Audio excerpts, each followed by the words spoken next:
What would you have held them dear? Would you have held them dear years ago if you knew how fast they would grow? That neighbor. Would you have tried to say goodbye if you knew he was going to die? Life is volatile. Time is short. And better is the smallest deed any day than the greatest intention tucked away. Make it count. I pledge allegiance to the flag of the United States of America and to the republic for which it stands, one nation, under God, indivisible, with liberty and justice for all.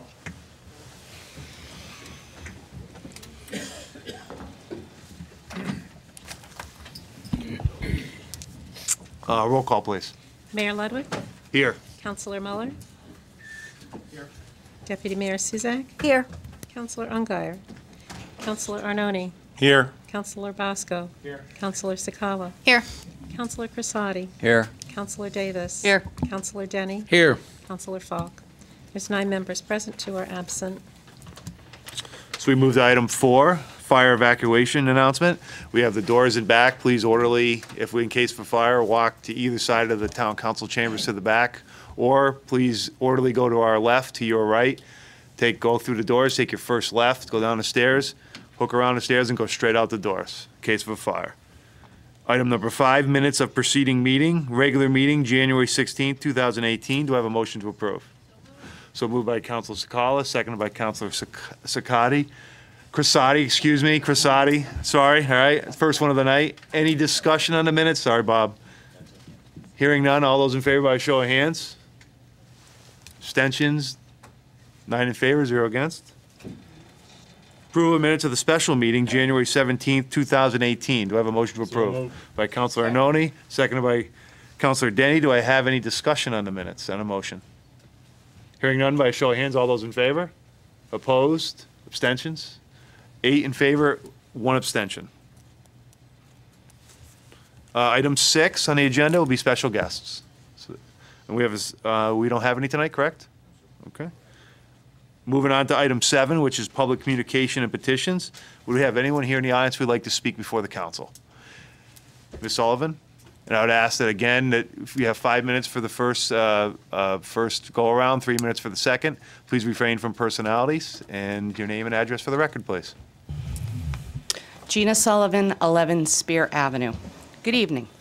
I'm here tonight to address an incident that took place at the last town council meeting while I was speaking during the second public communication. I was politely interrupted by Mayor Ludwig that I needed to look at council and not at the town manager while speaking. I immediately faced council and apologized. Then after the meeting, it was brought to my attention that a member of the audience, who was also the Republican town chairwoman, was trying to get council's attention, waving her arms nonetheless while I was speaking, because she was trying to tell the Republican members of the council that I needed to face the council and not the town manager. I was honestly floored that this was taking place while I was speaking. When I come up to speak, I expect at the very least that the council is paying attention to what I'm saying and not being distracted by someone in the audience. What was done by the ERTC chair not only lacked meeting decorum, but lacked common courtesy as well. I believe the mayor is the person running these meetings and not the ERTC chair from the audience. Tell me, could I or anyone else from the public get away with such behavior from the audience? I highly doubt it. It prompted me to look up the town council policy on public communication. On the town website, I found a policy document called Policy and Procedures for Enfield Town Council Meetings, dated April 21st, 2014. In this document, it states in Section 12, Item D, Decorum and Order, Public Members, the following. Public members attending council meetings also shall observe the same rules of propriety, decorum, and good conduct applicable to members of the council. Any public member desiring to address the council shall be recognized by the chair, shall state his or her name and address in an audible tone for the record, and shall limit his or her remarks to 5 minutes. After each person who desires has had 1 chance to speak, those desiring to speak a second time will be permitted to do so, and shall limit his/her remarks to 3 minutes. All remarks and questions shall be addressed to council as a whole and not to any individual member thereof. All remarks and questions addressed to the administration of the town shall be addressed to the town manager and not to any individual town employees. No person shall enter into any discussion, either directly or through a member of the council, without permission of the presiding officer. That's the end of the policy. Given this policy of the town council, it confirms that I did nothing wrong when I faced our town manager as I was addressing him, because he and I had been corresponding via email for 3 weeks, and I was addressing the issues we had been discussing via email. I would appreciate in the future that the rules of decorum are enforced for everyone, and yes, that includes the ERTC chair. I have come before the council now for the last 4 meetings, and I have spoken thoughtfully, respectfully, and I have refrained from the use of personalities. I expect the same courtesy from council when I'm speaking. Thank you. Thank you. Anyone else like to speak before the council tonight? Jack.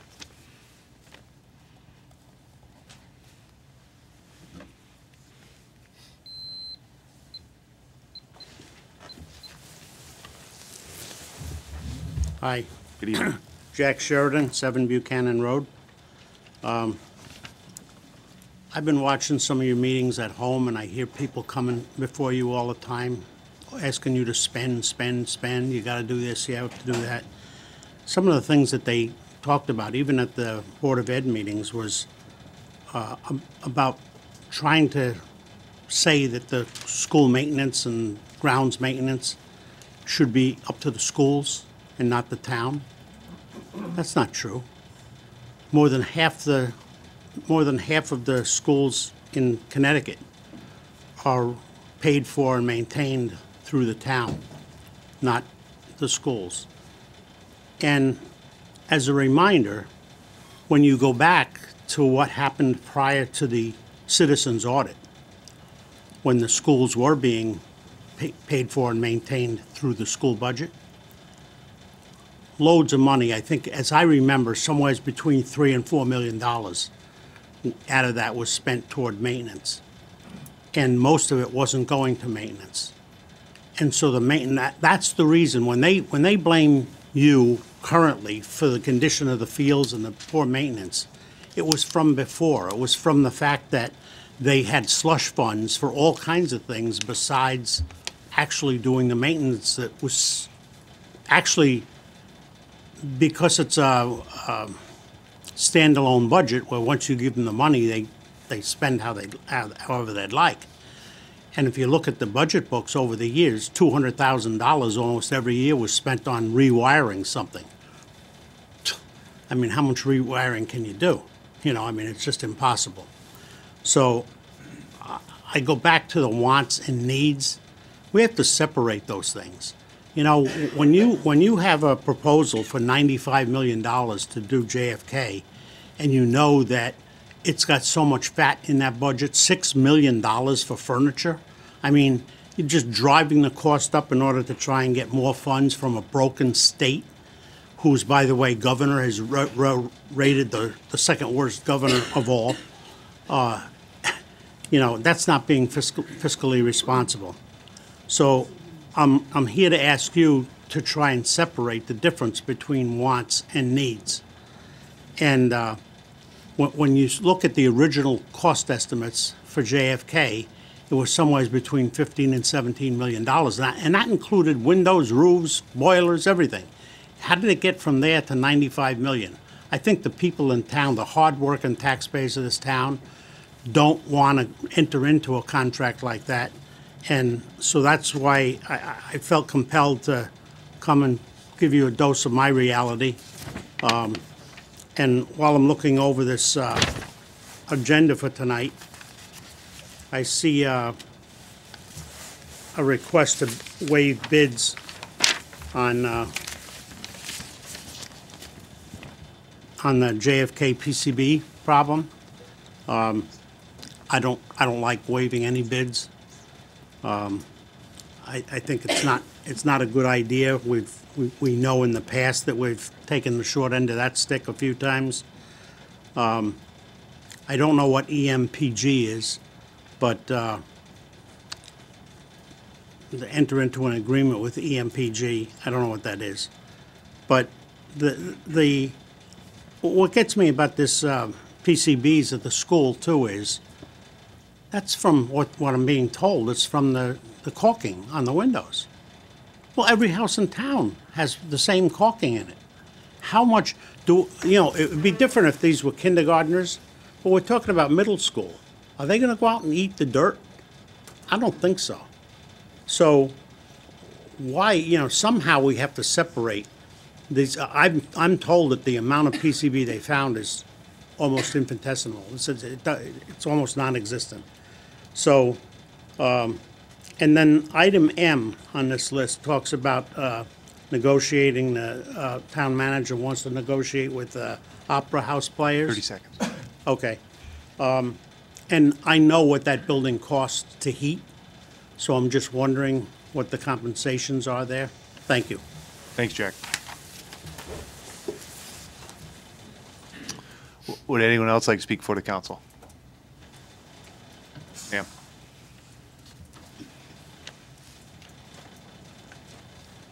How you doing? Good, how are you? Good, thanks. Thank you. Sorry, no, go right ahead. I'm sorry, it's my bad. I apologize. That's okay. You have My 5 name is- minutes. Go right ahead. Deborah Ferrari, and I'm here in Enfield. I spoke at the last council meeting, excuse me, about how about 90% of the adult day center has clients that are, or individuals that are either have dementia or Alzheimer's. And I spoke to a man a while ago who had no idea that Alzheimer's meant anything but a person repeating the same story or forgetting something, memory loss. But Alzheimer's is a death sentence, really. There's no chemo or radiation therapy to possibly change the results. Alzheimer's has no cure, and medicine is only a temporary fix. Not even a fix, just temporarily helps. Alzheimer's individuals slowly forget how to speak, they forget how to eat, they forget eventually how to swallow, and they die. The Adult Day Center gives Alzheimer's individuals a place to be with others, so they don't have to feel out of place. The Adult Day Center, ADC, is a smaller place than the senior center because it has, the senior center has a lot of stimulation, noise, room choices. It's very frustrating and confusing to an Alzheimer's individual. I'm saying all of this just to show that the senior center and adult center are vastly different facilities. The ADC has a highly trained staff who have been there for years, and they love the people and the clients there.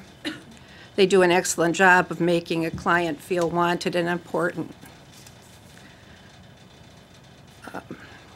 They have different activities every hour, excuse me, and encourage group activities and group interaction. The more an Alzheimer's individual gets good stimulation and interaction, the longer it staves off or delays the progression of the disease. Last month, I spoke to you about how upset I was about the director of, is it social services, Dawn? I didn't get her title. She made the decision to eliminate trained aides on the ADC bus and the pickup in the morning and the drop-off in the afternoon. And I was also upset that the decision was made in the dead of winter when even normal people may slip and break a hip. The buses that that they've been using have trained aides, or used to have trained aides. And now you're leaving the town open to liabilities if a client becomes sick and can't communicate with the bus driver.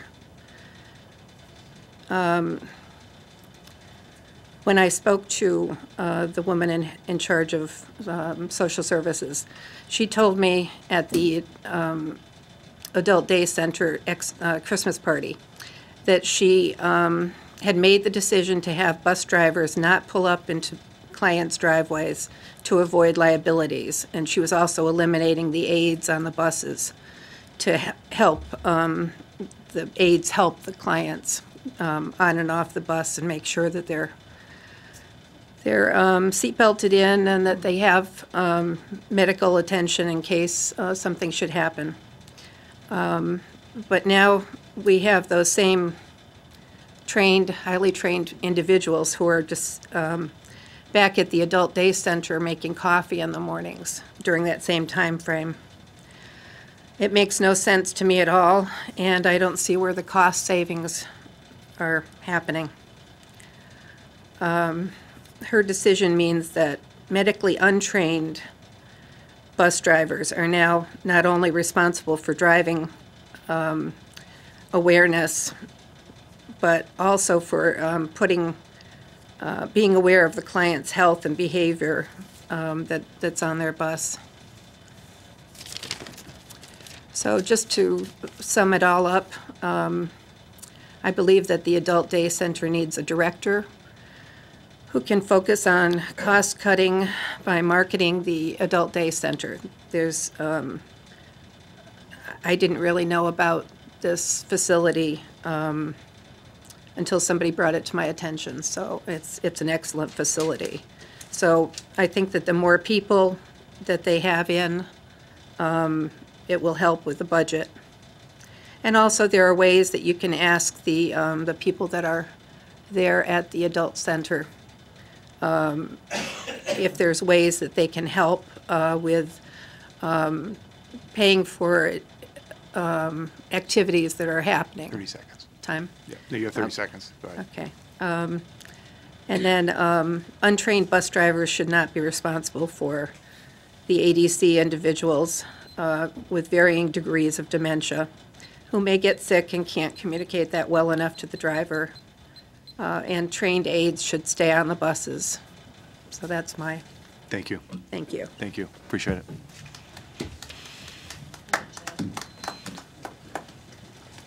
Would anyone else like to speak before the council? Bob? Thanks, Chris. Bob T. Katz, Woodgate Circle. You know, it's time to put all these empty buildings on the market. What's going to happen in June, the Catholic religion is closing several schools, and in fact, we're talking in the hundreds in New England. Churches, they're going to put them on the market. So you won't have any market to sell your buildings if you don't start doing it now and get going right away, because the market's going to be flooded with buildings, empty buildings.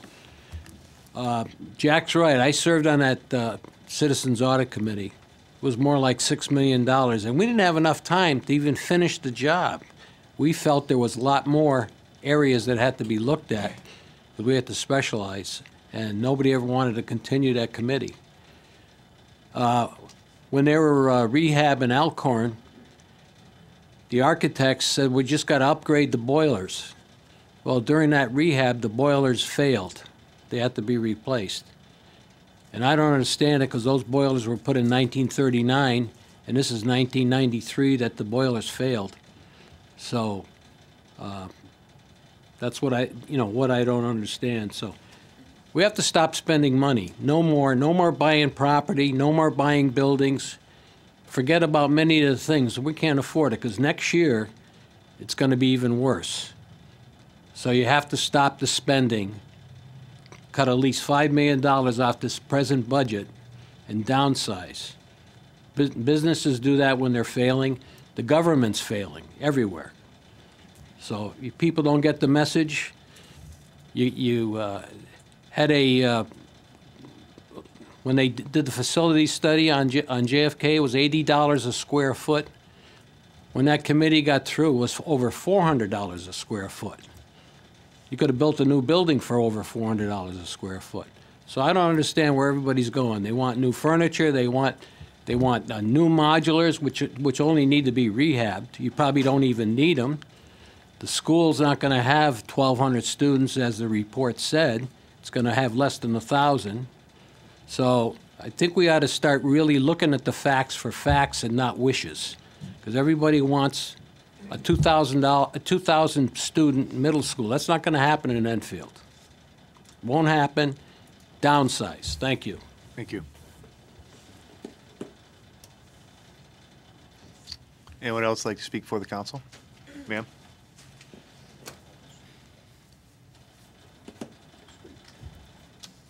Jillian Alphonse, 1221 Enfield Street, apartment number 3, Enfield.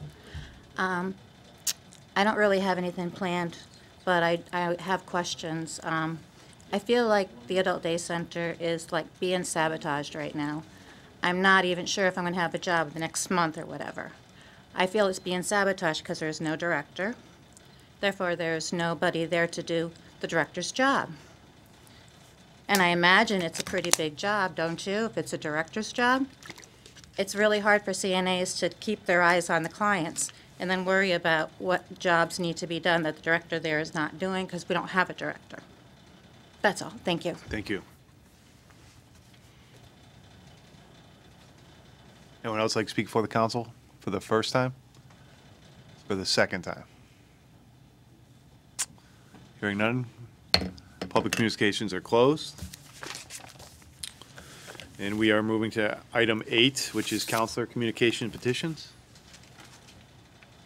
Anyone have anything? Councilor Bosco? Yeah, through the through the mayor to the town manager.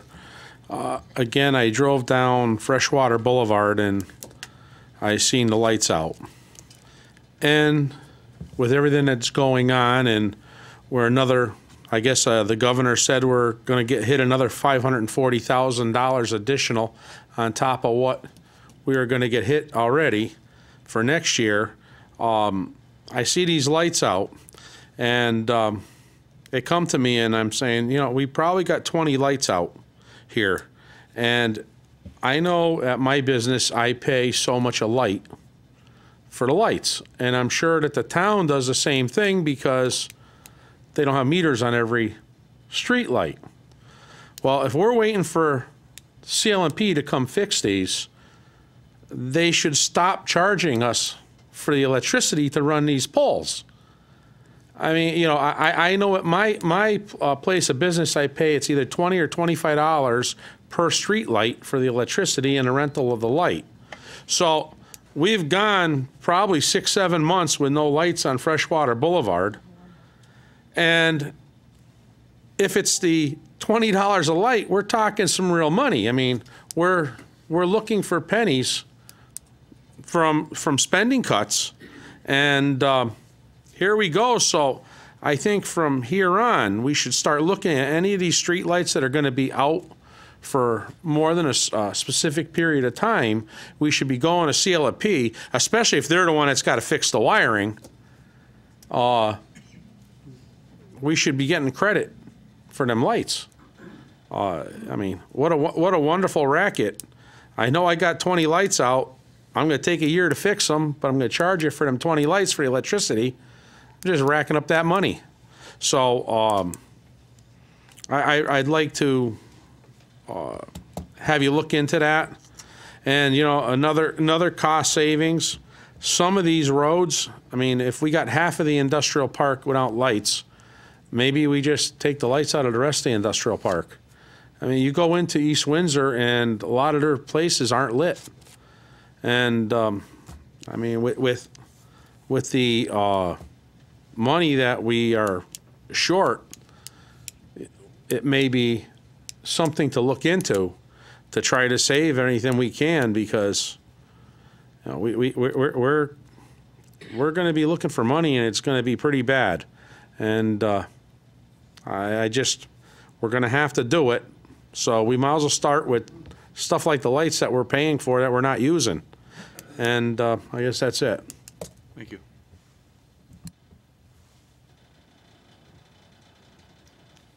Deputy Mayor Suzak? I guess I'm piggyback on what Joey's saying. Palumbo is also one. Every time I go down there, I'm waiting for those lights to come on, and they're not coming on. And also, could we, in the PAR, maybe have something on the performance contract as to, I thought we were supposed to get LED lighting in the town hall, and I don't know if that's been done yet. So if we could kind of just, not, I know there's a group keeping track of this, and we don't get all those, but that would be a nice addition. Thank you. Oh. And I'm going to motion to suspend the rules and move items A1, A2, E, F, G, H, I, J, K, L, and M to miscellaneous and proceed to vote. A motion made by Deputy Mayor Suzak. Is there a second? Second. Seconded by Councilor Sakala. Any discussion on the motion, suspending the rules? Hearing none, all those in favor by show of hands? Against, abstentions? 9 in favor, 0 against. All set? Oh, go ahead. Yep, sorry. Oh, and to Jack's point, if we just go a few miles up the street, PCBs are okay. It's the state of Connecticut that has this special understanding on what you have to do to get things done. And you're right, it's in people's houses and all that. We live with it every day, but the state of Connecticut says you can't have it in a school. So Connecticut and California have them special areas where people only get sick with certain things. So you can't have it here, but I guess you could have it in, 3 miles down the road. Councilor No? It's a known carcinogen. I mean, you can't, it shouldn't be in our schools. Regulation is what it is, but along with asbestos and all those, we need to remove them. And that's actually, I want, yeah, and that, if you could, when you get a chance through the mayor, I see it in your PAR. If you could just give everybody a rundown on what's happening there, I'd really appreciate it. Thank you. That's good. No, you get the floor. Moving on, all set. Moving on to item 9. Sorry? Yeah. Through the mayor to the town manager, there were 2 environmental trucks that were pumping near the bridge at Town Farm and Post Office Road. I wasn't sure what that was about. And could I have an update on the island at Steele and Mullen Road? Thank you. Okay. Sorry, Councilor Davis. I want to thank everyone that came and spoke tonight. Bob and Jack, thank you for always coming with your knowledge and research that you do. Gina already left. Personally, I'd like to apologize for Gina had to even go through that. With Deborah.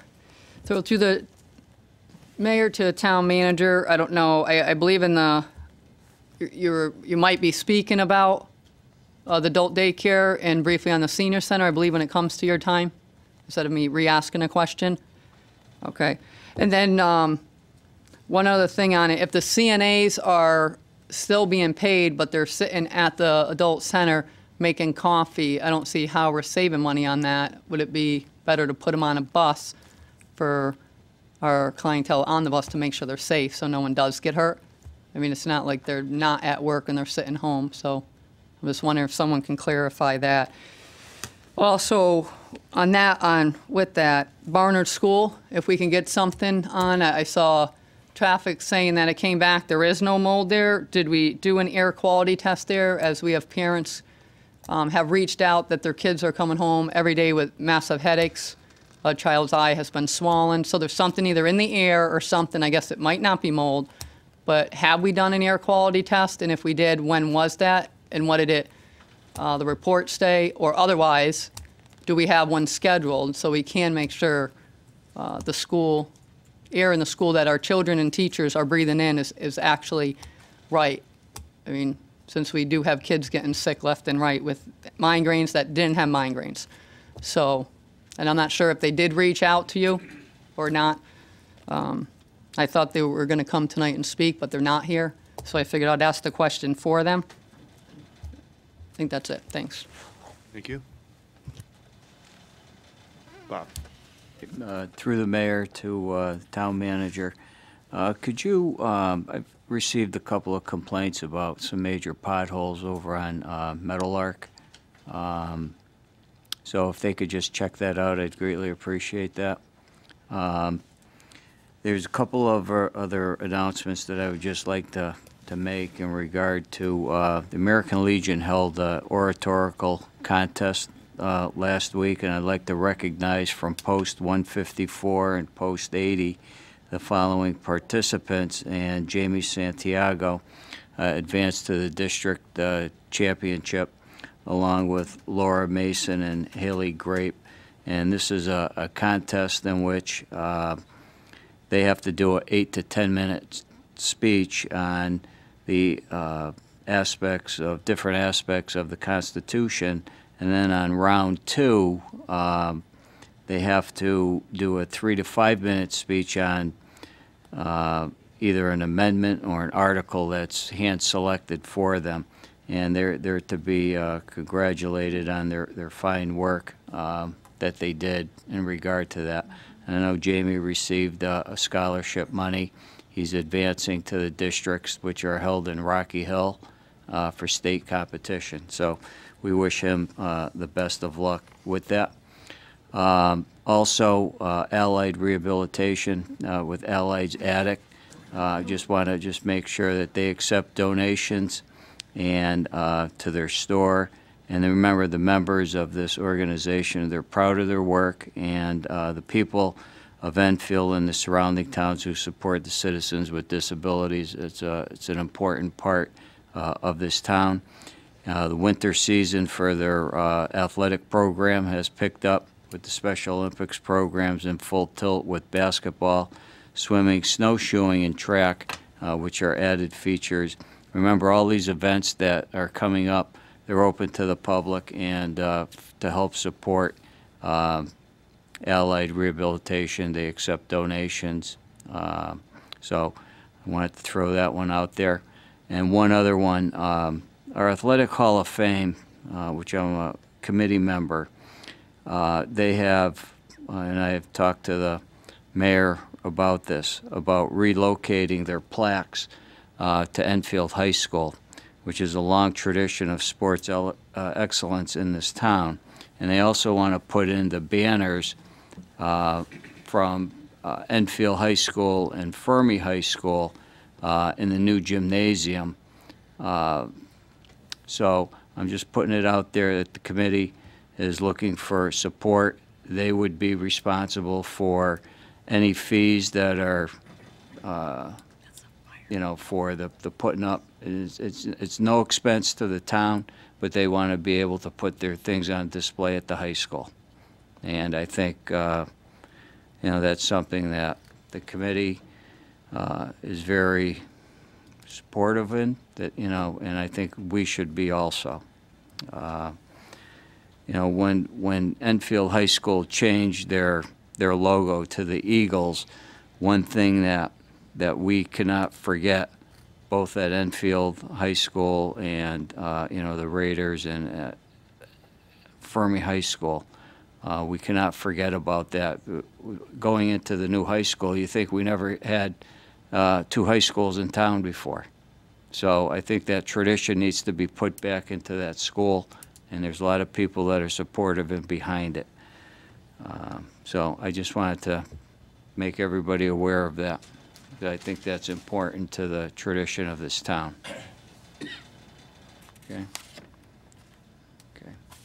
Okay. Thank you.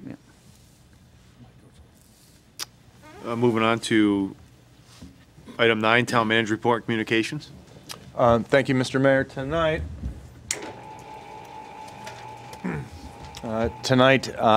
to present kind of a update for council, but more notably for the public about some of the discussions and the dialogue that council has undertaken with respect to the fiscal year 17-18 budget.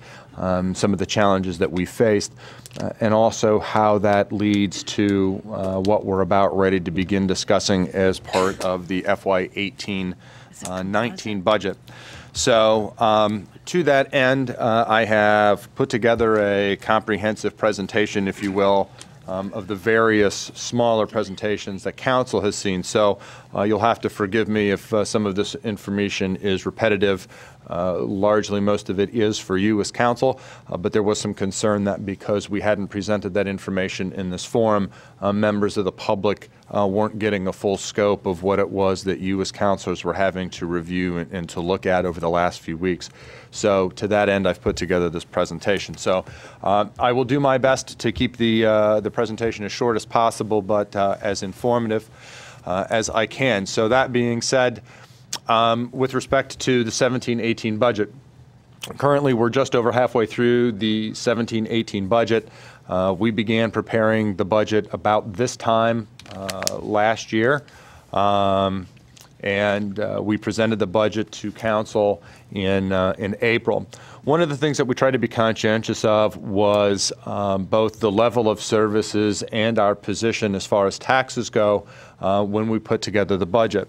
So, demonstratively speaking, one of the things that we did, before I get into this slide and the next several, one of the things that we did is we took a comparative look at our millage rate with respect to 29 other towns within the greater Hartford area so that we could get a comparison of exactly where we were with respect to our tax rate and then the level of services that we provide.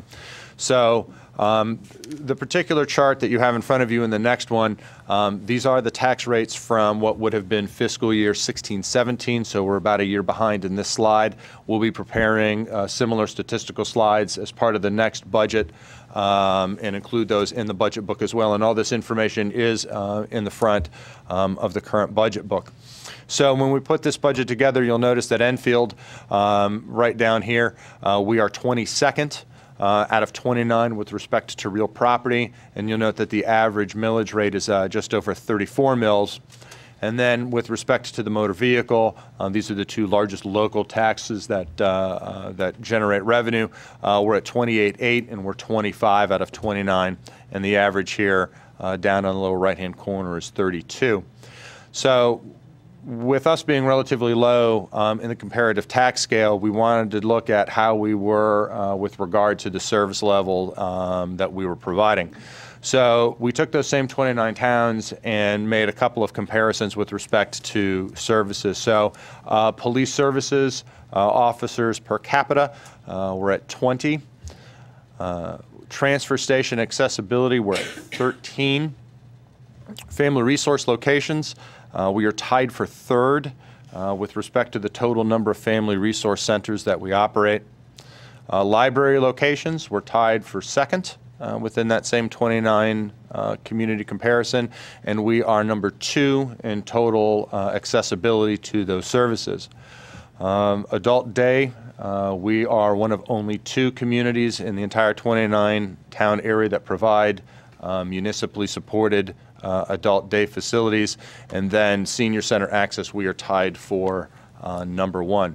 So relatively speaking, we're offering a very good array of services for the tax rate that we have, and that was the premise of the budget that we put together. So on May 8th was to continue those services. So on May 8th, we presented the budget to council, and council did adopt the budget at that time, and it included a $2.4 million draw from fund balance, and that $2.4 million would have brought in roughly $7.5 million worth of capital assets.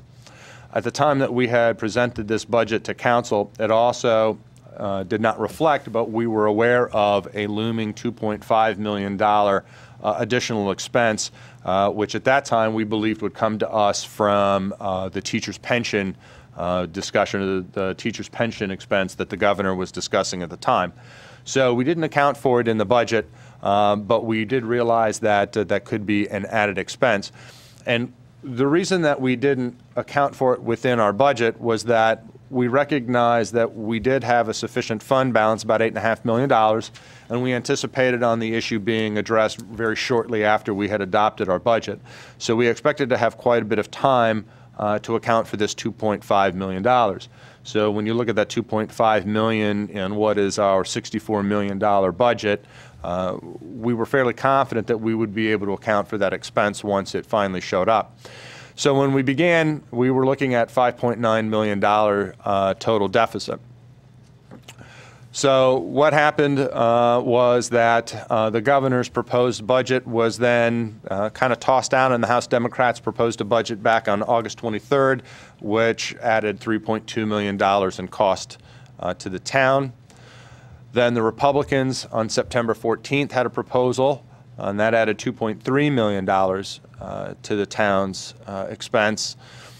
Then that budget went away, and after the governor's veto and Executive Order 58 came in, and then we were looking at a $27 million reduction at that point in time. Cooler heads eventually prevailed, and there was a bipartisan budget that was adopted on October 26, which added, or I should say reduced, the town's revenue by $1.6 million outright, but it also added about $1.2 million in unfunded mandates and grant holdbacks. Shortly after we began trying to address those, then the governor came out with an additional $2.3 million in holdbacks, leaving the town with approximately $7.5 million shortfall, with about 7 months left to go, and of course the $8.5 million fund balance. So we then began undertaking a number of measures, both away from the council table, but then items at the council table to try and address these issues. So in August, we sold some bonds, and we realized about $2 million in revenue from that sale, which we had not anticipated. At the beginning of October, we instituted a hiring freeze. That hiring freeze, which is in effect today, will save approximately $1 million moving forward through the end of this fiscal year in June. We also cut out all non-essential capital improvements, so we were able to reduce expenses by $1.1 million there. Then, more recently, we began meeting with council with respect to additional cost containment measures and austerity measures. We had some conversations back and forth with council, and you asked us to provide for 1% across the board. So we did make those cuts, and that saved another $400,000. We saw some unanticipated revenue through the motor vehicle supplement, and that was another $100,000. And then also we met with council on January 29th to review additional cuts to services and to the budget, pardon me, and that garnered another $400,000. We also have been conservative in presenting the reductions provided to you, and so we were able to take the residuals from those numbers and add them all together, and that created another $100,000. So several months ago, we started out with a projected deficit of $2.4 million, and we are now scheduled to end this year with that same $2.4 million deficit. So I mentioned in these slides, it's been a point of conversation at many of the council meetings about the fund balance. And so the fund balance, as we've shared with council, is very much like a savings account. It's a collection of funds that we've accumulated over the years, and our savings account, our fund balance, has about $20 million in it. Now, of that $20 million, about 12.5 or so is in reserve for the rainy day fund, and then there's the 8.5 that is available to spend with respect to what we would call unencumbered. I'd also like to point out that the finance director, when he reviewed this presentation earlier, did not realize that 12.5 and 8.5 equal 21, right? Yeah, all right. So finance guy hangs his head in shame. To that extent, we have about $20 million in the bank, and about $8.5 million of that spendable. Now, we could easily utilize the $8.5 million that is available within the fund balance to cover any and all of the shortfall that we've projected to date. But part of the reason that we've recommended not doing so to the council is because the fund balance plays a vital role when it comes to, among other things, issuing bonds.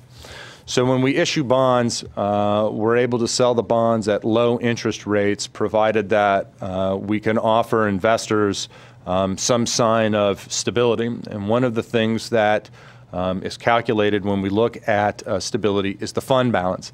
And so the more stable we are, the lower we sell the bonds as far as interest rates go, and the lower the interest rates go, the less money the town has to pay out in the long run. So as of right now, the town is ranked AA2 by Moody's, so we're 2 from the top. And right now, we currently sell bonds at about 3.25% interest. If we were to deplete the fund balance I'll call it in an unanticipated or in an unplanned manner, it does threaten to downgrade our Moody's rating. And if our Moody's rating were to be downgraded, we could wind up selling bonds at slightly higher interest rates. And while this downgrade would result in, like I said, a slightly higher interest rate at sale, it would add anywhere from about $2.5 to $5.5 million in additional interest costs to the town as we sell bonds in the future. And we're currently authorized to sell up to an additional $78 million. Now, moving forward or taking a look back at why we're going through what we're going through and what we have ahead of us, I want to point out some trend data and some information that we've gone and looked at.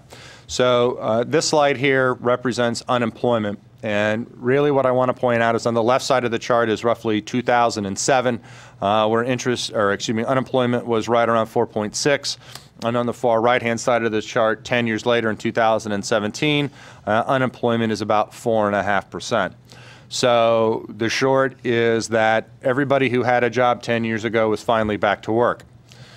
The next slide, which is gross domestic product, you'll note here at this peak, this is that 2007 mark, and that's what is it, 247 billion.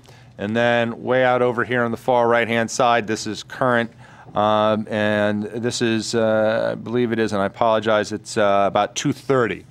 So what this chart is telling us is that while everybody's back to work, they're making less and they're producing less in total product than what they were 10 years ago. And so that sets up the following. So this right here represents state aid in real dollars. This peak right here represents the height of the recession back in '09. And this is where we are as of today. And the rest of this is trend data based on information that we've been plotting over the last several months. So we are anticipating an ongoing decrease of about $340,000, $350,000 a year in state aid.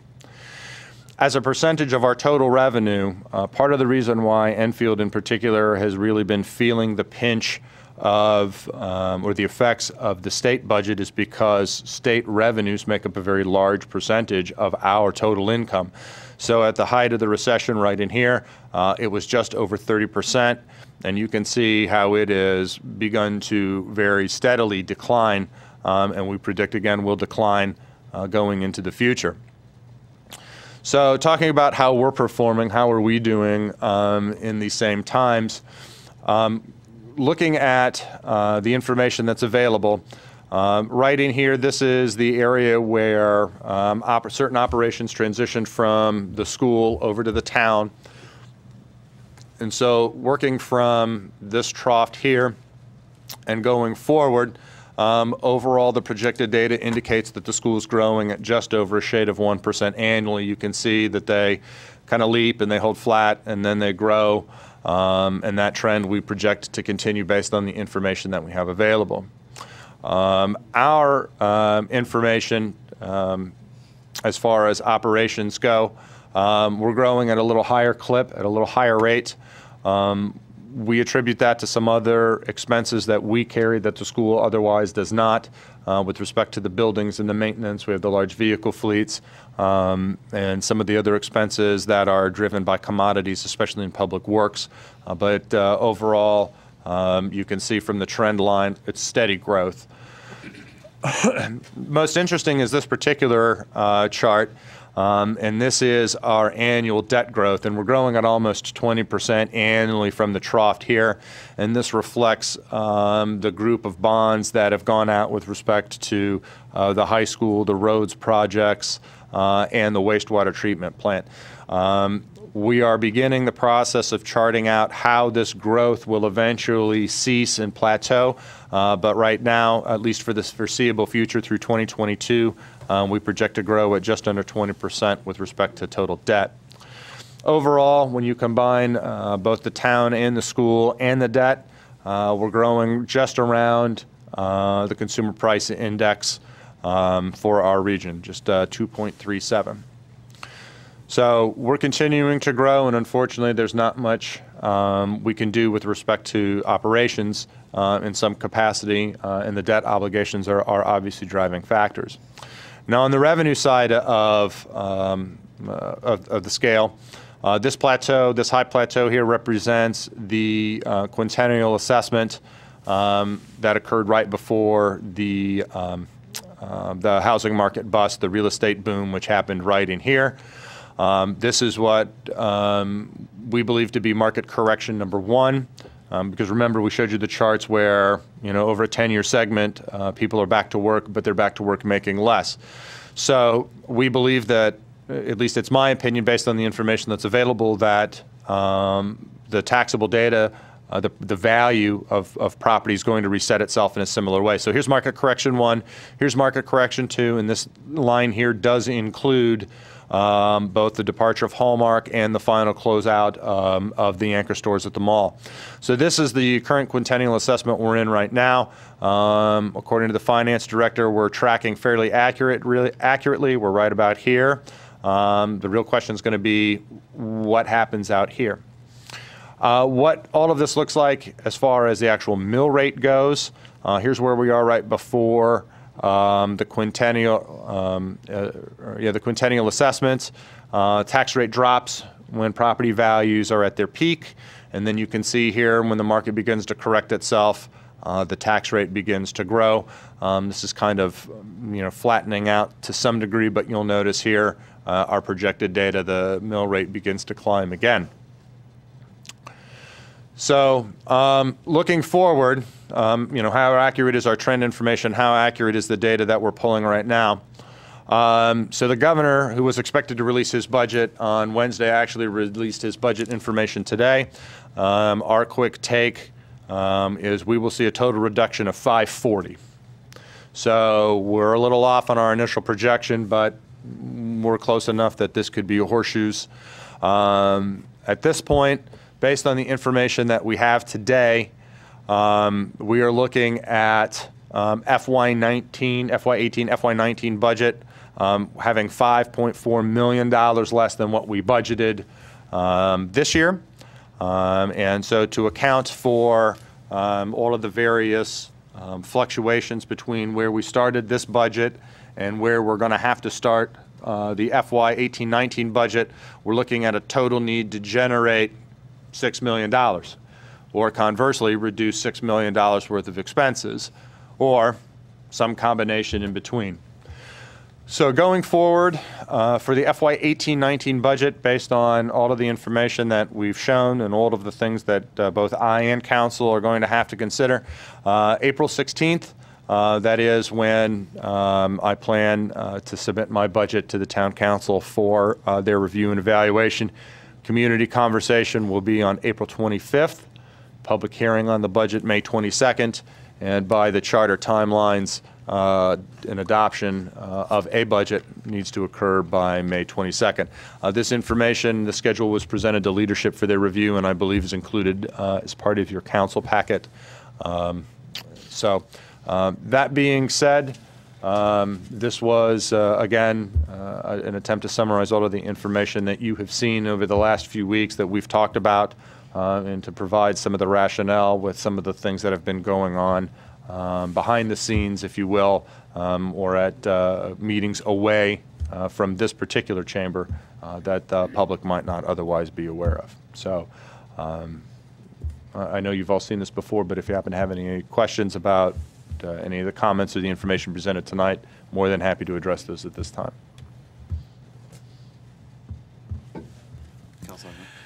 You know, after seeing this too, you know, and I know we have the legislators scheduled for April, can we get them in any earlier now? I'd like to ask some questions on how this all became. We are more than happy to make some phone calls and see what we can do to expedite their attendance.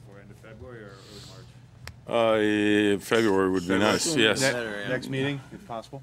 We'll see what we can do to get them here sooner rather than later. Okay. Thank you. Sure. Yeah, along Councilor Nolan's question, just wanted to be clear. Paul, I didn't get a chance to see the governor's release. The 5.4 million assumes, excuse me, 540,000, make sure I use my numbers correctly. Is that just so we were told we were going to get a $1.4 million increase at some point? The 540 assumes no 1.4, just a flat cut to, right? So the 540 is is the difference between what was allocated as part of FY18 and what is being allocated for FY19 from the state. Is it the 1.4 minus 500,000, or is it 500,000 minus what we're currently getting? It is the total number that was allotted to us by the state for FY18 minus what the governor is projecting to allow us. So what numbers go into making that, I don't know the answer. All right. We just worked from the aggregate number at the end of the Fair. No, I didn't get a chance to look at myself. It's fair. Maybe that'll be when we have them, if we can get them next. That's a fair question, yep. Sure. First of all, very good. I mean, I think this is very helpful, and thank you. Glad to get out to the public. And I'm assuming, is this something the public can go out on the website and take a look at? We're more than happy to make it available. I have a sneaking suspicion that Mr. Healy will be asking for this information. Any chance we can put it on the front page so it's easy for people? Or somewhere I'm sure that we can put it in an appropriate location. Yes, sir. Perfect. So, no questions. So, very good. Going to the par. Sure. Let me.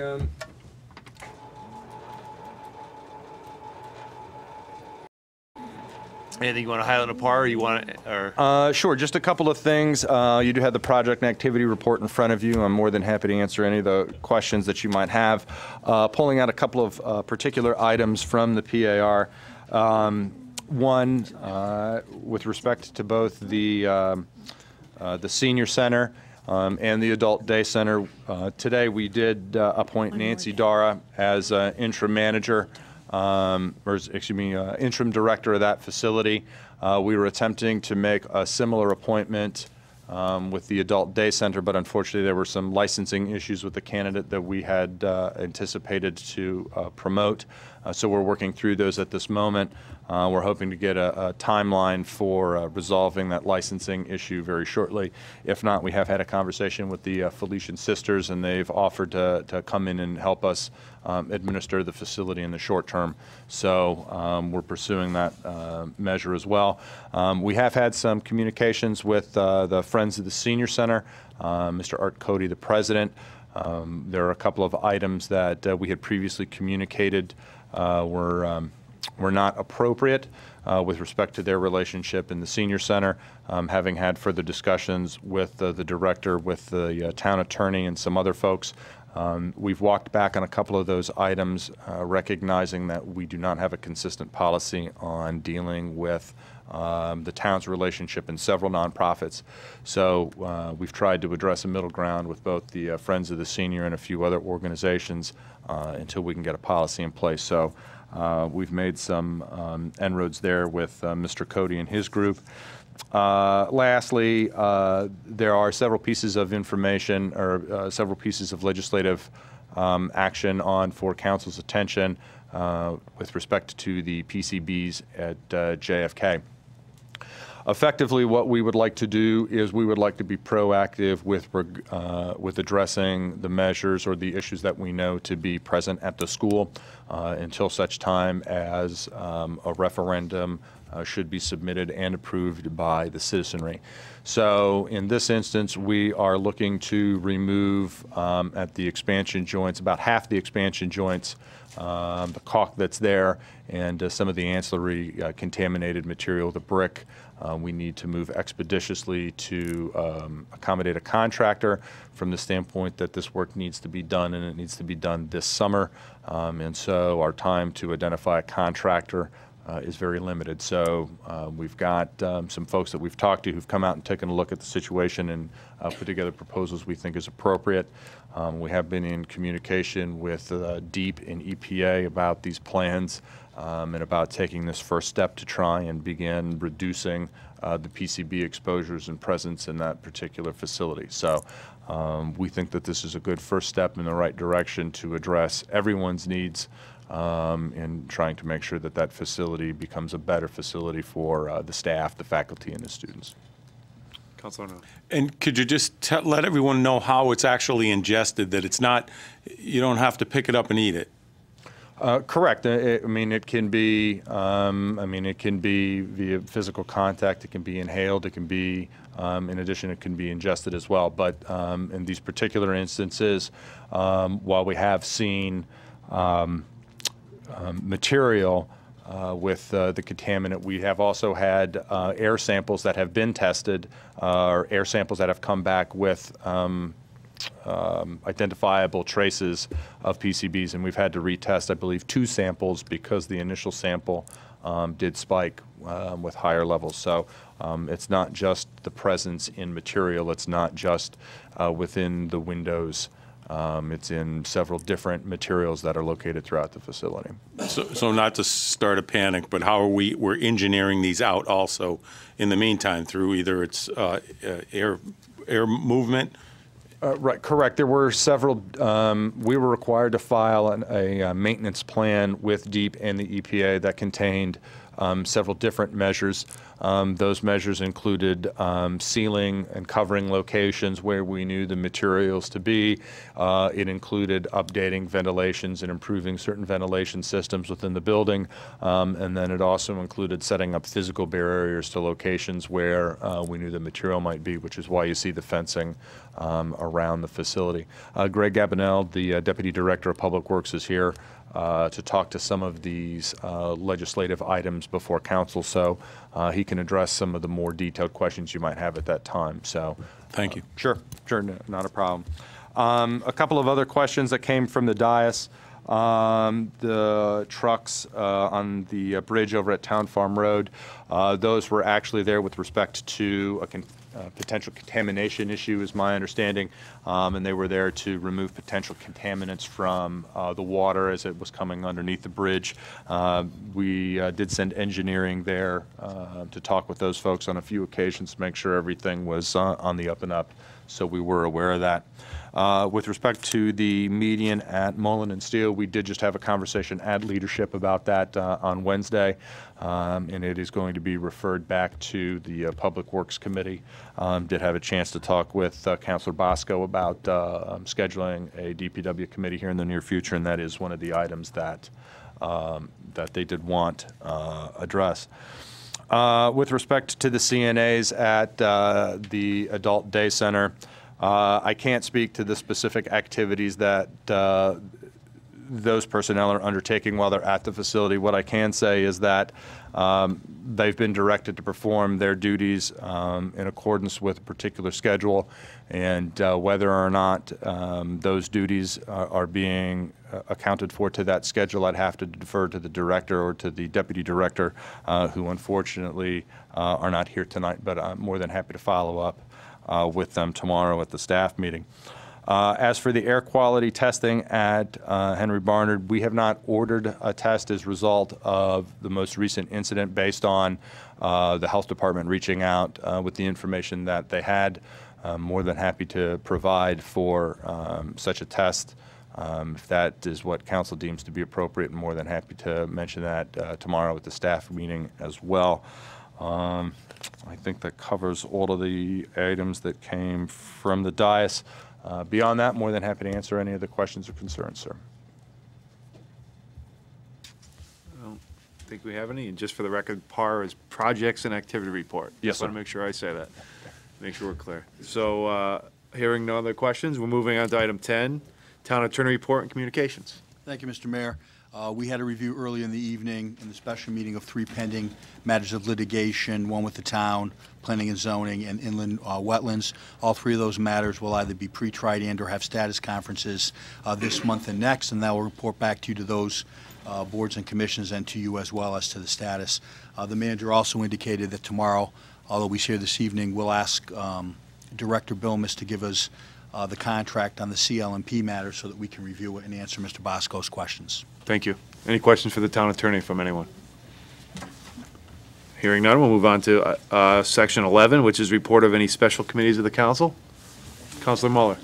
The Joint Facilities Committee met. We will be doing an RFQ for an architect to redesign JFK, the renovation proposal, and we hope to do a November 2018 referendum. Okay, great. Any other reports of the special committees? Hearing none, we move to item 12, old business. On page 1, we have appointments A, town council appointments 1 through 3. I don't think there's any. On page 2, again, council appointments from item 4 down to item 17. I do not believe we have any. We move on to page 3, 1 council appointment, again on number 18, which I don't think we have an appointment. Again, old business, section B, town manager appointment, items 1 through 12. So there are no appointments at this time? No appointments for the town manager.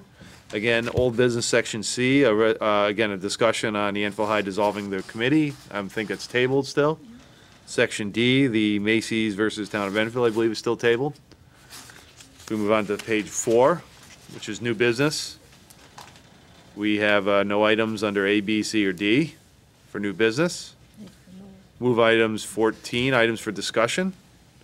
I believe everything's been moved to miscellaneous unless there's any appointments again from B, C, or D, which I assume there's not. We move to item 15, which is miscellaneous. And up first will be the consent agenda. Consent agenda, items 1 and 2, A1, A2. And should I read the resolution? No, I don't have to. Just real quick, it's for a request for transfer fund for the town clerk, is item 1. Item 2 is authorizing the town manager to enter an agreement with the EMPG. Second. So moved by Deputy Mayor Suzak, seconded by Councilor Noon. Any discussion? It's consent agenda, hearing none. All those in favor, your hands. Opposed? Abstentions? 9 in favor, 0 against.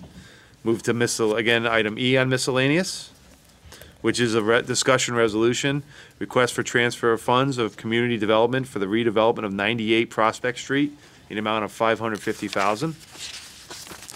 And I will read the motion.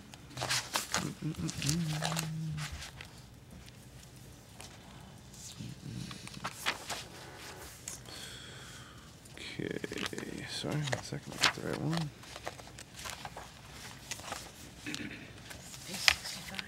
Yeah, no, okay, here we go. Resolved that in accordance with Chapter 6, Section 8F of the Town Charter, the following transfer is hereby made. 2, grant-funded projects, Brownfield 98 Prospect Street, from legal 311-0881-533200 of $5,000. Other professional services, 311-0881-533900 of $192,000.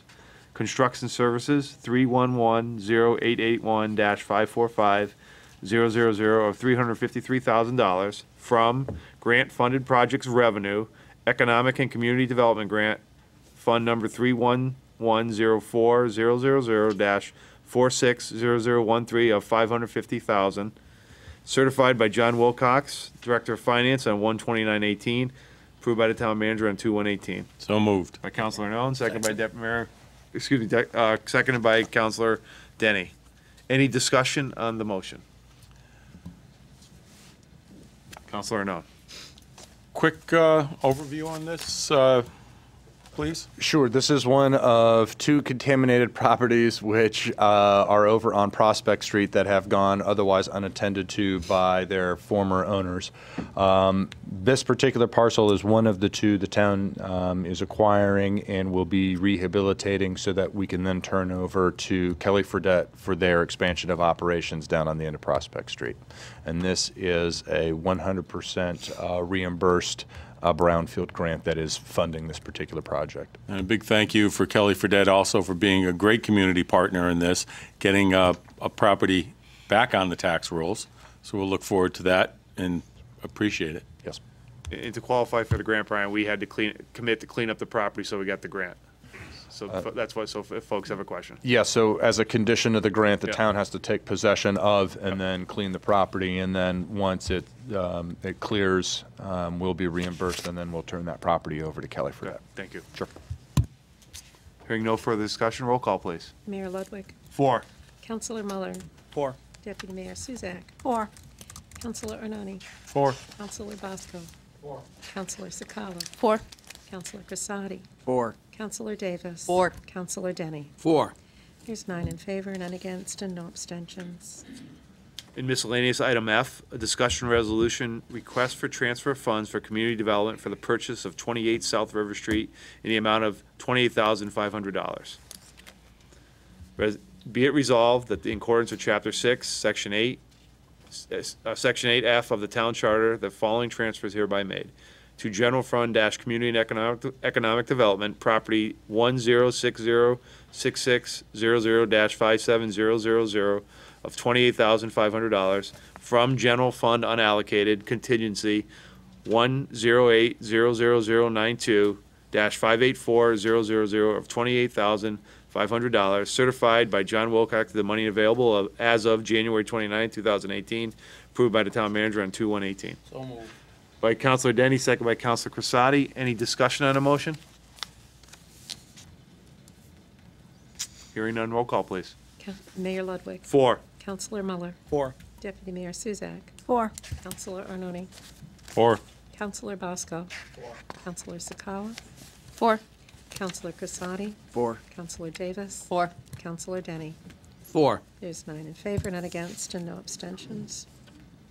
We move on to item G in miscellaneous, discussion resolution resolving the waiving the bid requirements of PCB abatement services at JFK Middle School. Be it resolution waiving the bid requirements of PCB abatement service at JFK Middle School, 155 Raffield Road.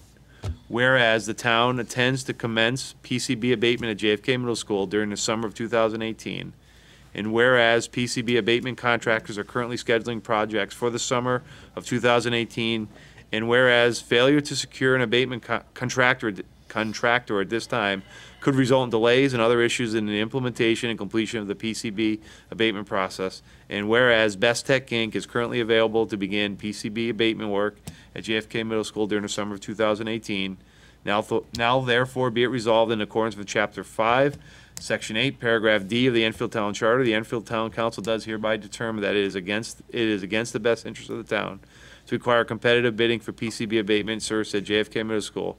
Be it further resolved, the town manager is authorized to execute an agreement with Best Tech Inc. for services subject to review and approval of the town attorney, prepared January 29, 2018 by the Department of Public Works.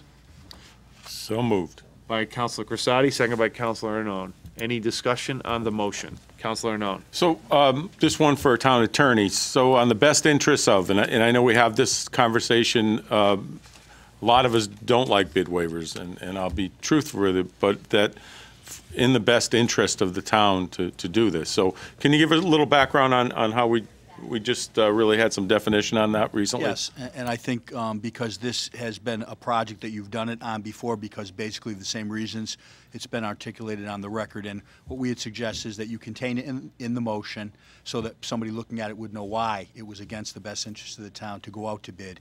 And this is a project that, because of the reasons forementioned, it is against the best interests of the town to go out to bid.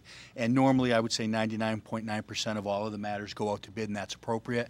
And what we've said is when you're not going to do it, articulate it on the record like we just did, contain it in the resolution so that somebody looking through the record or somebody sitting at home will understand why we waived it and that it was in the best interest of the town to do it. I mean, the language in the charter is a little deceiving because it says it's against the best interest of the town to go out to bid, but the reality is it's in our best interest, your best interest, and the taxpayers' best interest in this matter because of the time constraints, what you spent before. These people have the knowledge of the issue to go with them and to waive the bid.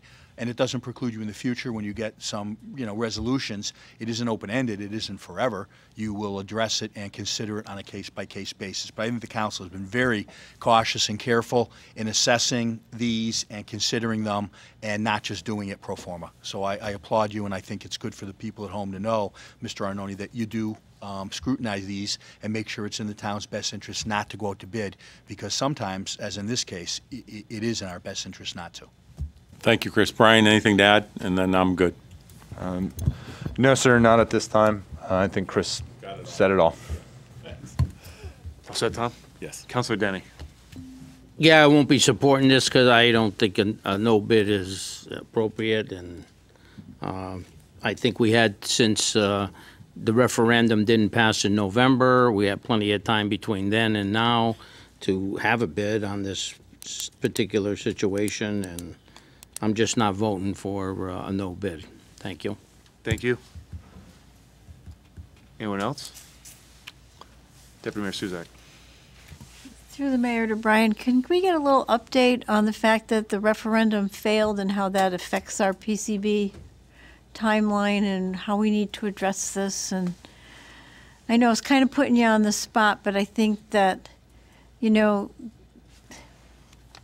we all kind of need to understand when this referendum failed that our staff had to do things that were different than had it passed.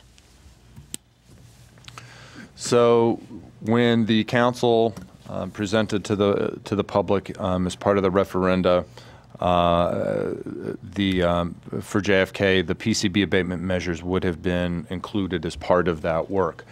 And so when the referendum failed, we had a very generic estimate for what remediation at JFK would look like from a preliminary pass from Fuss and O'Neill fairly early on in the initial project. So the very first thing that we did was we had Public Works go out and begin working with vendors to define what a remediation project would look like. Once we were able to define what the remediation project looked like, we then had to go out and talk with contractors who could come in and respond to that defined scope and provide us a cost as to what remediation would look like.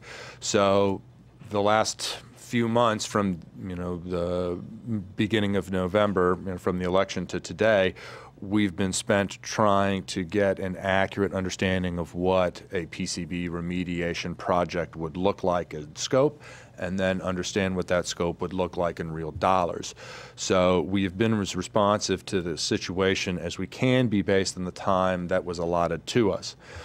So the total scope at this point in time is $5–6 million, Greg, is what the current estimate to remediate all of the PCBs at the school currently looks like.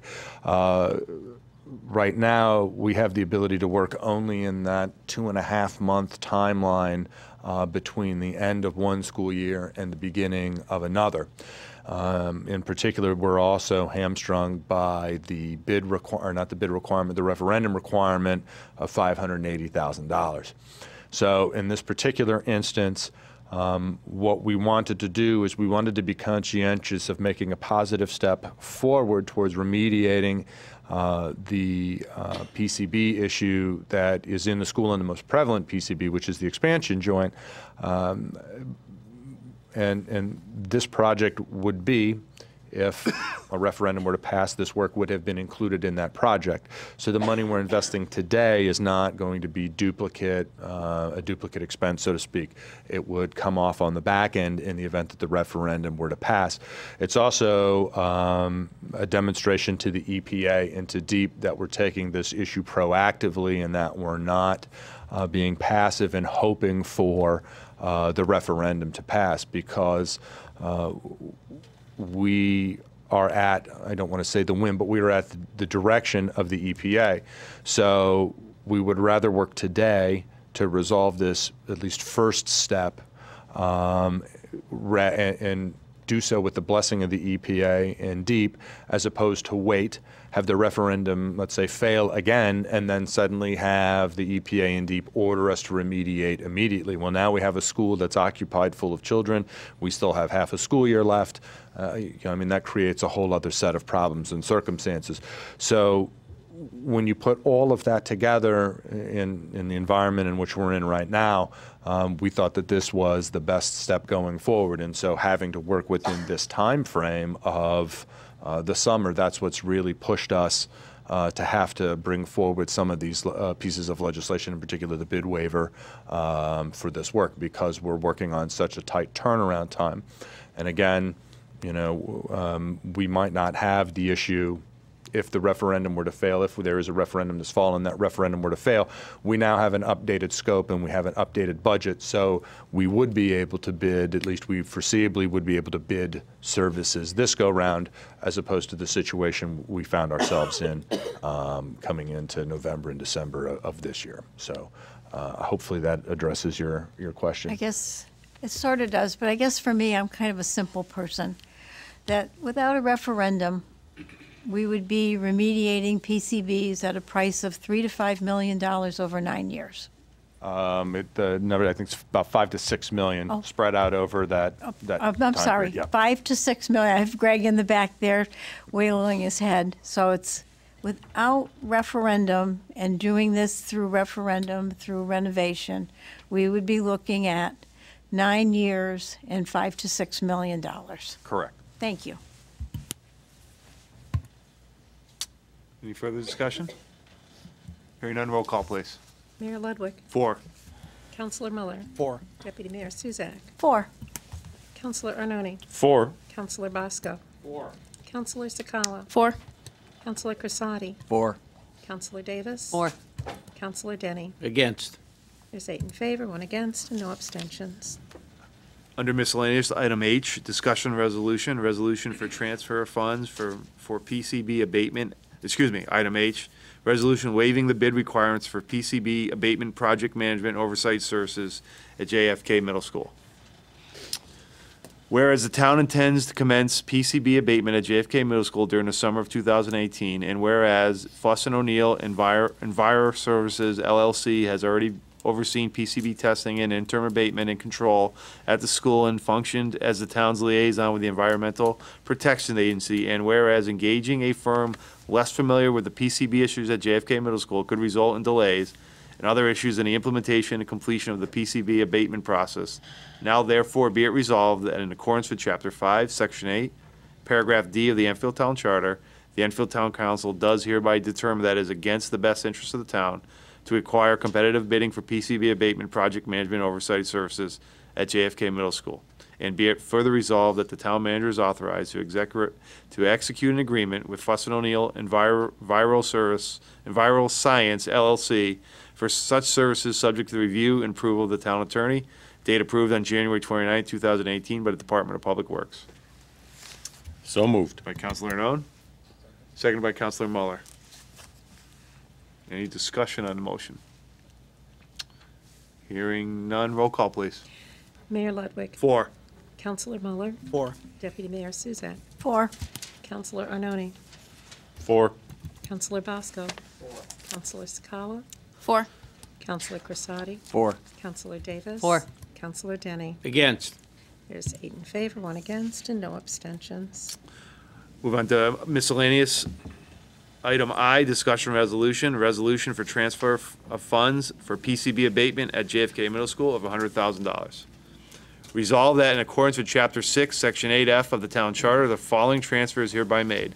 From account 108-00092-584000, $100,000 unallocated contingency, to 108-00092-593-010 of $100,000 unallocated transfers to capital, from 31042 018-480001 of $100,000 from CIP Revenue 18 TURF TRF from General Fund to 31008-172-533900 of $50,000 JFK PCB remediation and other professional fees to 31008-172-549000 of $50,000 JFK PCB remediation.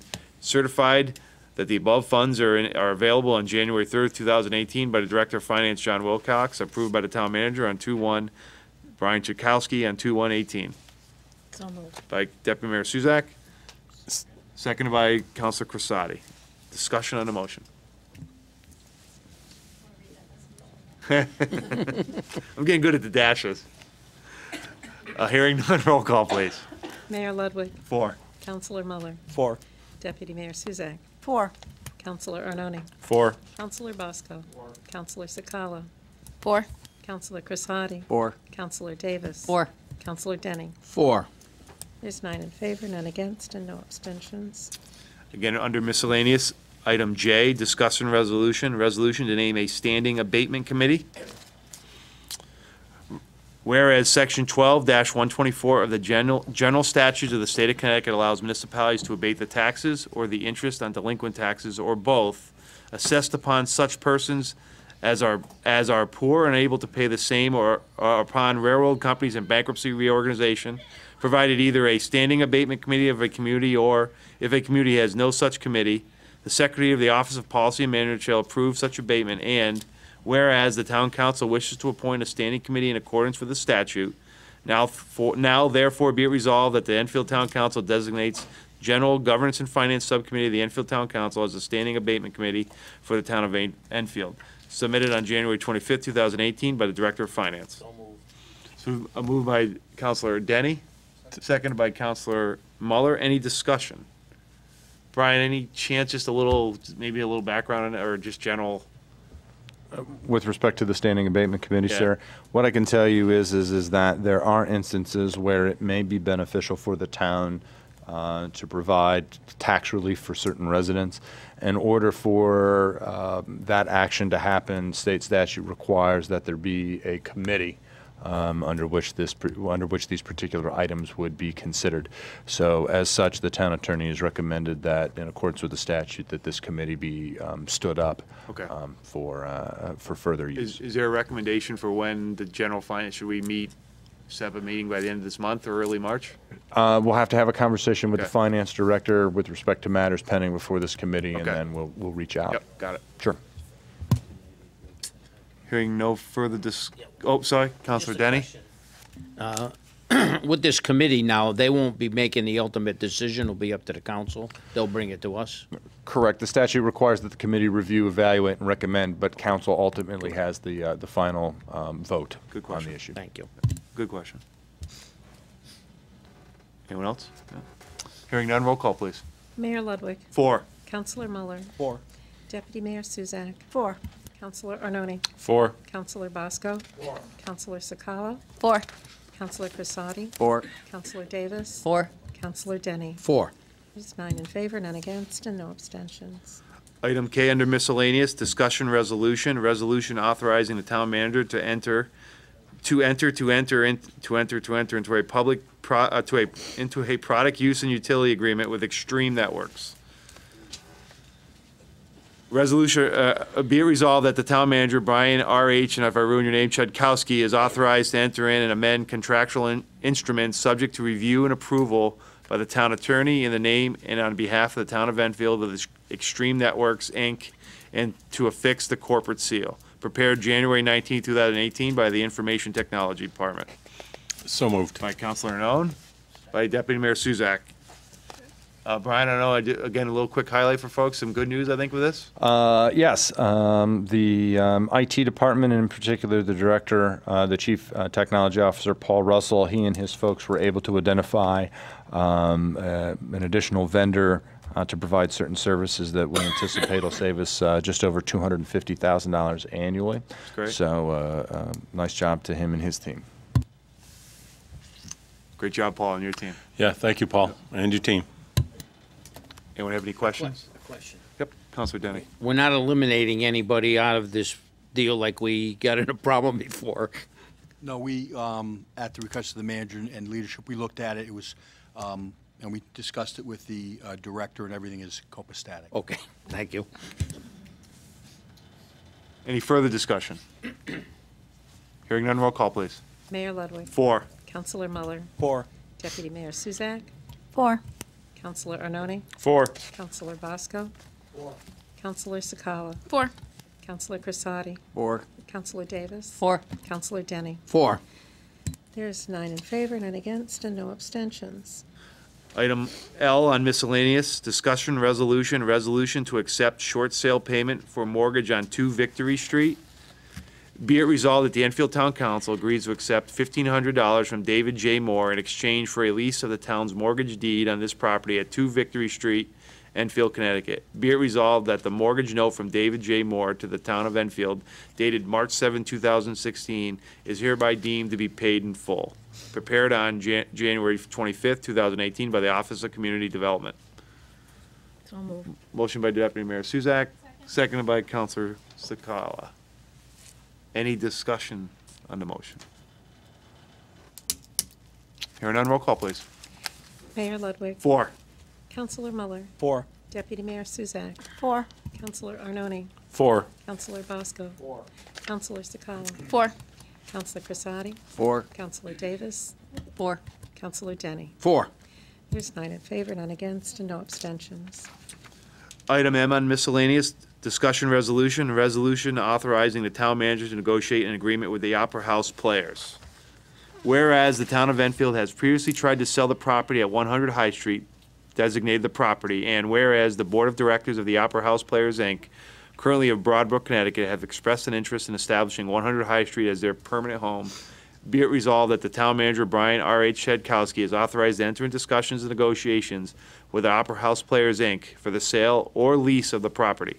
Be it resolved that the proposed sale or lease shall be subject to all statutory provisions of the covenants of an interest in municipal property, formal approval of the town council, and review and approval by the town attorney.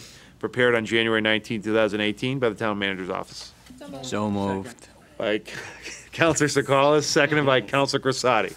Any discussion on the motion? I heard it. Councilor Arnone. Yeah, everyone's excited about this, so happy negotiating, and we're all behind it, and really look forward to welcoming the group to our town.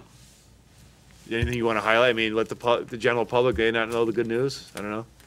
Or at least we think will be good news? Yeah. Possible good news? Sorry, I don't want to jump. Possible good news.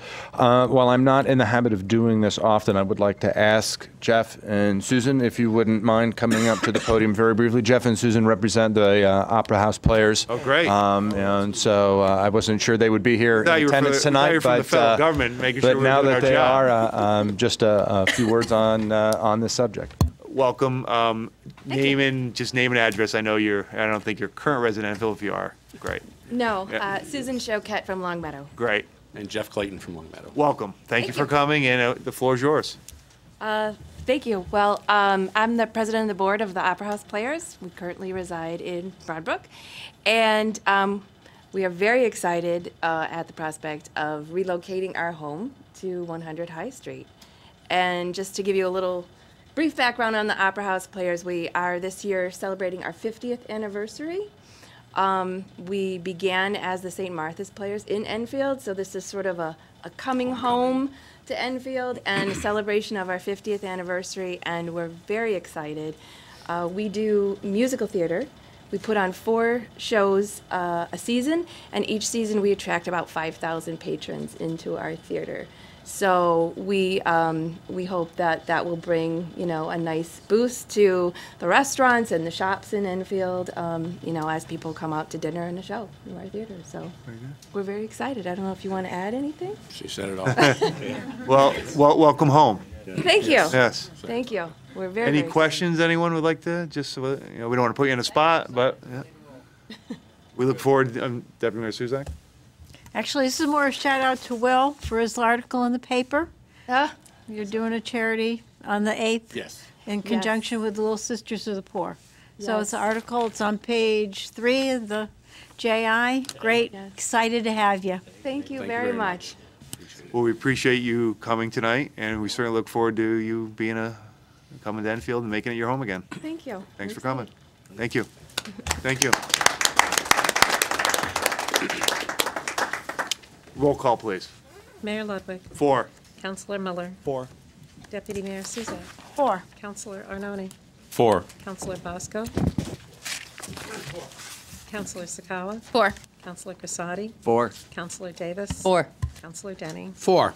There's 9 in favor, none against, and no abstentions. Item 16, public communications. Would anyone like to speak before the council? Jack. Saw you taking a lot of notes during that presentation, Jack. Yeah, well, Jack Sheridan, 7 Buchanan Road. Yeah, I did take a lot of notes. Did we come up with an idea of the cost or estimated cost of what it's going to be to remediate the, talked all around it, but we didn't actually say a cost? Do we know what the cost is going to be to remediate the PCBs? Jack, is your mic on, Jack? It's lit. Okay, sorry. Yeah. What I was asking was if do we had any idea of what the cost, estimated cost was going to be to remediate the JFK? You talking about the PCBs? Yeah. It was $5 to $6 $5 to $6 million. $5 to $6 million. Wow.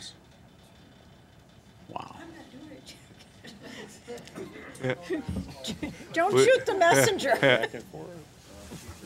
Yeah, I know. Sorry, you're right. Yeah.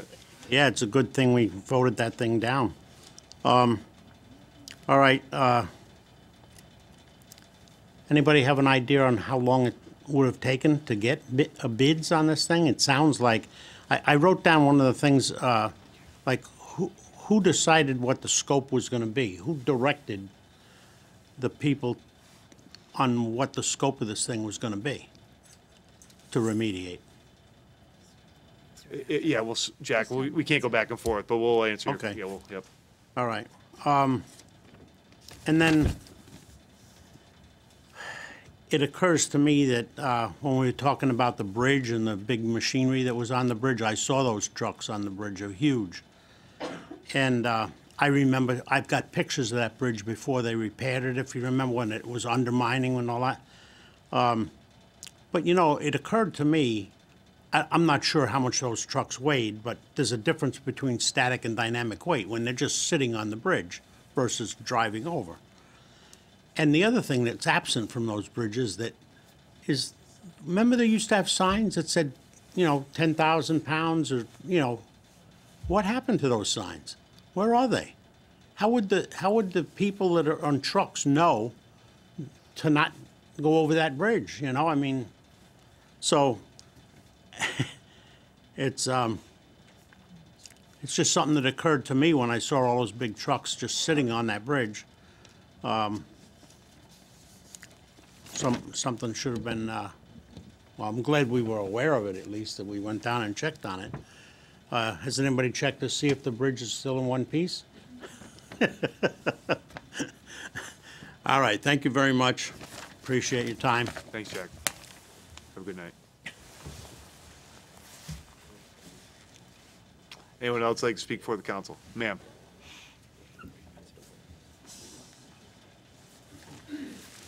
Joanne Alphonse, 1221 Enfield Street, apartment number 3, Enfield. We talked a little bit about possibly getting a director or somebody like a director. I don't know if you actually called her a director or him a director.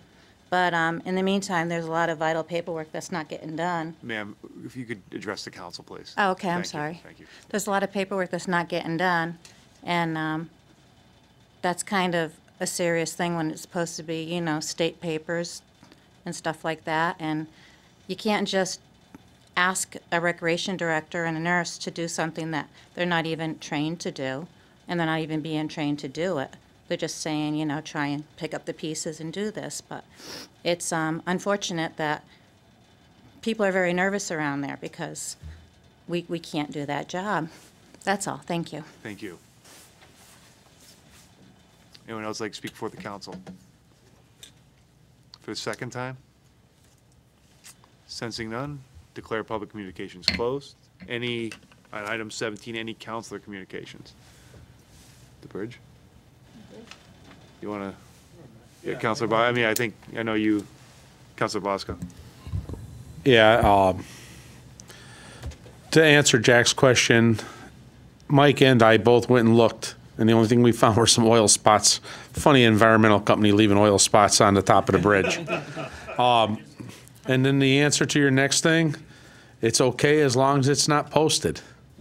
So I have a list in all my trucks, the big ones, that tell me which bridges I can't go over, like 95, you can't go over 80,000 pounds. But yeah, there's a list of all the bridges on that paper, and if you got to carry something heavy, you call a state and they'll tell you which ones you can't go over. But if it's not posted, it's good. Deputy Mayor Suzak? I guess the environmental, the PCBs that's deep, the environmental protection, they have to review all the plans. And at 5 to 6 million, it's 9 to 10 years. May I ask where the plans came from? We'll have to, Jack will have to. I'll answer him.